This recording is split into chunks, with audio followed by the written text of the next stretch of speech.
safe, and it's an intervention that puts accountability on men about what behaviour is acceptable and what isn't, instead of the responsibility constantly being put on women and children to keep themselves safe. If we want there to be some change, then we probably need to be putting a bit more attention towards perpetrators of this behaviour rather than to the victim survivors. And she's not alone.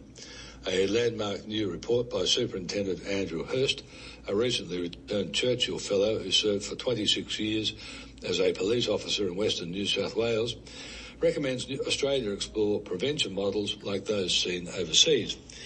It is confronting to acknowledge that someone's daughter, relative or friend has a 1 in 4 chance of becoming a victim of violence by a current or former intimate partner in her life, he said.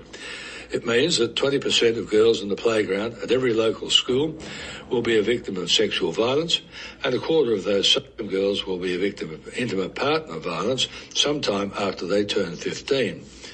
Mr Hurst said his experience working in Dubbo, Wellington, Burke and Wilcannia, he saw rates of reoffending and re-victimisation increase. He also noted the lack of strategies to change the behaviour of perpetrators and prevent them from offending again.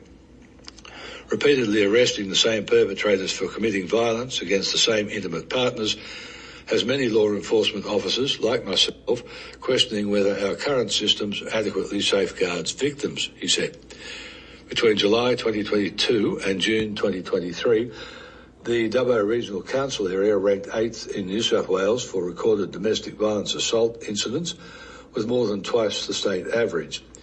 In Dubbo, there was a staggering 1,062.7 domestic violence assaults per 100,000 people, compared to an average of 428.7 in New South Wales.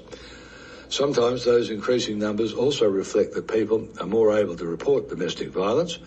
There's lots of work being done with different agencies around women's safety and reporting, Ms Boschel said.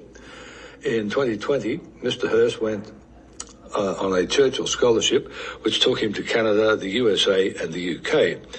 There he explored perpetrator interventions and multi-agency models to address intimate partner violence, including those tailored to Indigenous communities. Key recommendations he made in his report include exploring a family justice centre model and establishing an early intervention pre-court program designed to change behaviour of would-be offenders. Mr Hurst said shifting focus from response to prevention will also have economic benefits. The estimated economic cost of violence against women and children in Australia stands at $26 billion annually, he said. Ms Boschel agrees a focus on prevention and collaboration between different organisations is crucial. The Men's Behaviour Change Program is an initiative of the New South Wales Department of Communities and Justice and is delivered by Mission Australia under the name Man and Up in the state's west. It works with men to enable them to recognise their violent behaviour and develop strategies to stop them from using violence. It's critical to be sharing information and to be having those discussions about changing or not changing and about different programs and services, Ms Boschel said. And if you would like to contact anyone in relation to this article, the phone number is 1-800-RESPECT or 1-800